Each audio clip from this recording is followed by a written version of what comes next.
आणि जगामध्ये परत एकदा एक मार्क्सवर विश्वास ठेवणारे, कम्युनिस्टवर विश्वास ठेवणारी जी सगळी मंडळी आहे, यांना जर परत सत्तेत यायचं असेल, त्यांना माहिती आहे की आपण सत्तेत येऊ शकणार नाही आहे, पण आपली विचारधारा अशा प्रकारे जर लादता येईल तर ती विचारधारा लादण्याचा प्रयत्न केला जातो आहे.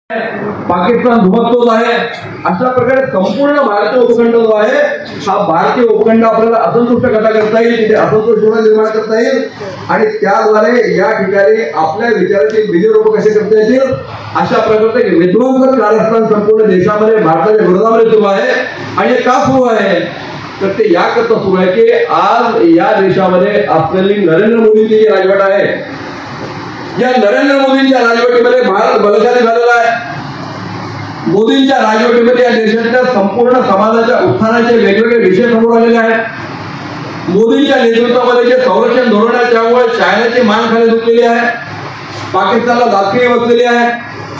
मोदींच्या नेतृत्वामध्ये असणारा भारताची जगामध्ये प्रतिष्ठा वाढलेली आहे आणि मोदींच्या आहे. आणि भारत जर महासत्ता म्हणून समोर आला तर आपलं काही खरं नाही. या भीतीच्या भावनेतनं अशा प्रकारचा भारताला आणि नरेंद्र मोदींना भाजपाला परास्त करण्याचं षडयंत्र आहे.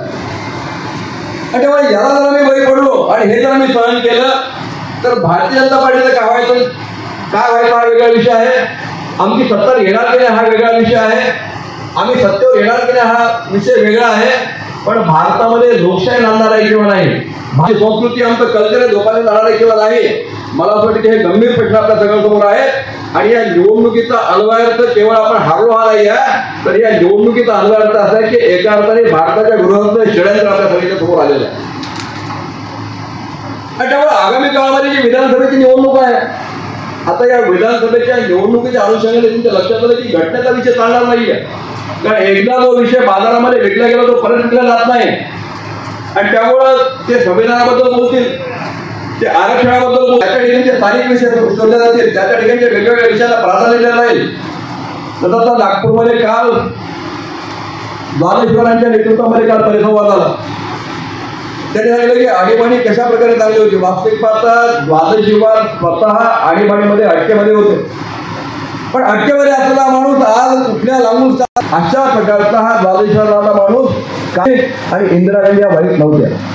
नागपूरमध्ये उद्या परवा केव्हा का मोर्चात आलेले की नागपूरमध्ये अराजक निर्माण झालेला आहे, गोंधळ निर्माण झाला, विचार करायचा अशा प्रकारचं षडयंत्र नागपूरमध्ये आणि विदर्भामध्ये तयार केलं जात आहे की तुम्ही विकासाच्या नावावर मतं मागतात, तुम्ही असं सांगतात की भारताचा विकास केला, तुम्ही असं सांगतात की आम्ही रस्ते निर्माण केले, तुम्ही असं सांगतात की आम्ही ग्रामीण भागामध्ये रस्ते दिले, पण आमचं म्हणणं असं की या रस्त्यांमुळे विकास झाला. आणि तेव्हा अशा प्रकारचे तत्तर मूर्खपणाचे जे युक्तिवाद आहेत, या युक्तिवादाला जर आपण बळी पडू तर मला असं वाटतं की ह्या युक्तिवादामुळं पार्टीचं जे यश मिळेल ते काम मिळालेलं आहे.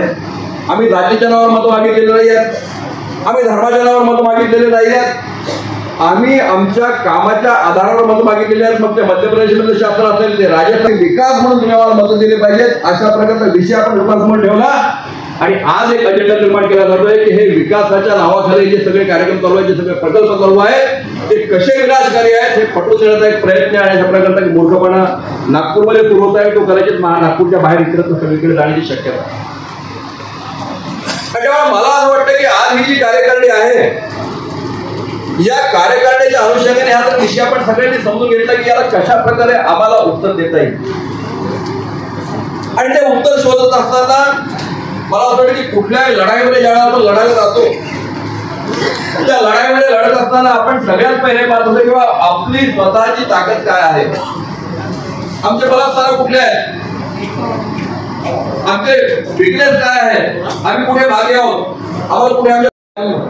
आणि 134 शक्ती केंद्र आहेत.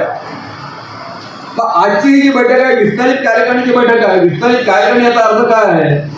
विस्तारित कार्यकारिणी याचा अर्थ की या विस्तारित कार्यकारिणी आमचे सगळे बूथ प्रमुख येतील, आमचे सगळे शक्ती केंद्र प्रमुख येतील, आमच्या सगळ्या आघाड्यांचे आणि सेलचे प्रमुख पदाधिकारी येतील, आमची पूर्ण मंडळाची कार्यकारिणी येईल.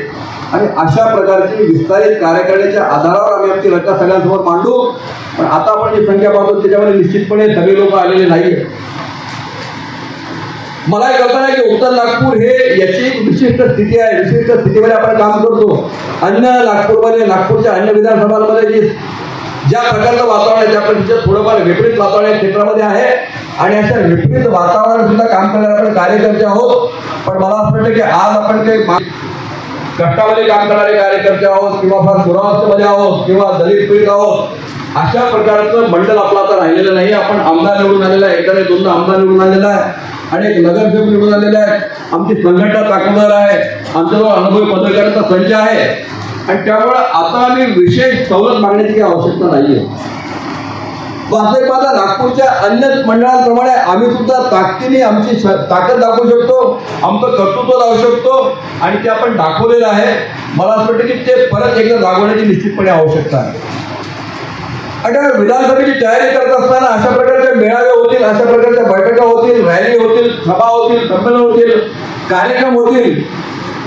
पण प्रामुख्याने ज्या योजनेच्या आधारावर, ज्या रचनेच्या आधारावर आम्ही निवडणूक करण्यावरती आमच्या बूथ व्यवस्थेचं काय आहे, आमच्या इथल्या असलेल्या सगळ्या बूथमध्ये आमच्या कमिट्या झालेल्या आहेत किंवा नाही आहेत, ज्या कमिट्या झाल्या असतील त्या कमिट्यांमध्ये इफेक्टिव्ह मंडळी आहे किंवा नाही आहे, त्यामध्ये जे 30 लोक असतील, 25 लोक असतील, त्यामध्ये किती लोक कार्यक्षम आहेत, ज्यांचे नावं त्या यादीमध्ये आहेत ते सगळे जमिनीवरचे कार्यकर्ते आहेत किंवा नाही, किंवा जमिनीवरच्या कार्यकर्त्यांची नावं यादीमध्ये आहेत किंवा नाही आहेत, ज्यांना आम्ही शक्ती केंद्र प्रमुख म्हटलेलं आहे ते सगळे शक्ती केंद्र प्रमुख त्यांना आपले बूथ माहिती आहेत किंवा नाही माहीत आहे, ते आपल्या बूथवर जात आहेत किंवा जात नाही आहेत, ते बैठका घेतात किंवा घेत नाही आहेत. आमच्या 7 प्रमुख आघाड्या कार्यक्रम आम्ही निभवले. या अर्थाने आपलं प्रत्येकाने स्वतः आणि पक्ष म्हणून आपल्या सगळ्यांचं आत्मपरीक्षण करणं, मला असं वाटतं की त्याकरताची कार्यकारिणी बैठकी द्यावी.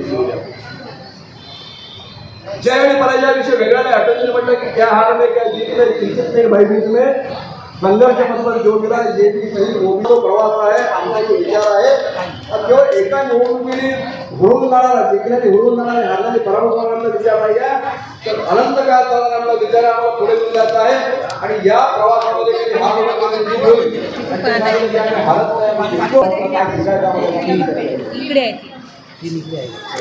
आज ही कार्यकारिणीची बैठकी जे होत आहे या अनुषंगाने माझी आशा आहे की आपल्या ग्रुपमध्ये काय आहे, आमच्या शक्तीकरणाची स्थिती काय आहे, आमच्या पदाधिकाऱ्यांची स्थिती काय आहे, त्याबद्दल निष्ठापूर्वक त्या विषयाला न्याय देतात.